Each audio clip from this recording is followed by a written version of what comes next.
Today, we're going to uncover a pretty radical plan for global communication. And believe it or not, we're going to do it by investigating one single everyday word that's been hiding a fascinating secret. So let's start with something we all know, a word you've heard and probably used 1,000 times, a word that everyone gets, no matter where they are. And that word is meal. I mean, if you look it up, the definition is exactly what you'd expect. A meal is the food you eat at regular times. Simple, right? Breakfast, lunch, dinner. Yeah, we get it. Seems like there's nothing more to say about it. But what if I told you that hidden inside this totally ordinary word is a clue to a much, much bigger story? That this humble word, meal, is actually a piece of a huge project designed to simplify how the whole world talks. Okay, so to find our evidence, we're going to go hunting on the Simple English Wiktionary. It's a version of the dictionary that's designed to be, super clear. Let's see what's hiding in the entry for meal. At first glance, everything looks perfectly normal. The definition is there, it makes sense, nothing to see here. But if you look just a little bit closer, you'll spot the first piece of the puzzle. Tucked away right there under the title is this curious little sentence. Meal is on the Basic English 850 list. An 850 list, what is that? This is our first real sign that there's something else going on here. But the biggest clue, the real smoking gun, isn't in the main text at all. You have to scroll all the way down, past everything else, right to the very bottom of the page, where you find the page categories. And this is where the mystery really starts to unravel. And there it is, just one simple tag, B850. That's it, that's the code. This little tag is the key that unlocks this entire story we're chasing. So what on earth is B850? All right, it's time to crack the code. That BE850 tag is what's going to take us from this one simple word to a massive idea about language itself. The key is that number, 850. It's not random. It's the precise, specific number of words in a pretty revolutionary system, one that was designed to make English simple enough for just about anyone to learn. BE850 stands for Basic English 850.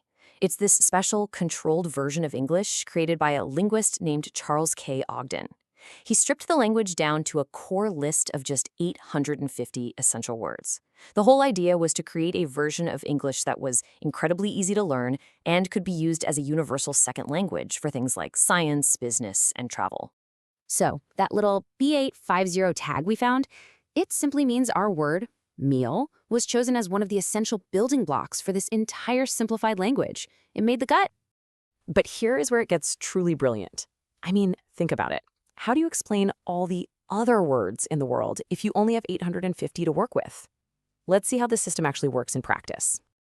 Let's go back to our original definition one more time. A meal is the food you eat at regular times of the day. Now, let's look at it not just as a definition, but as a clever piece of engineering.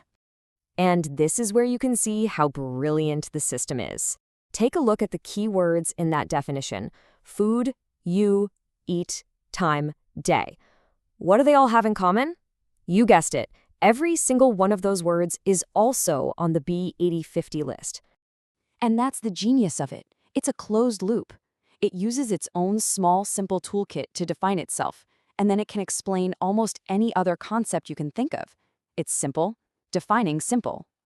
So, okay, this is a neat linguistic trick. But why does it matter?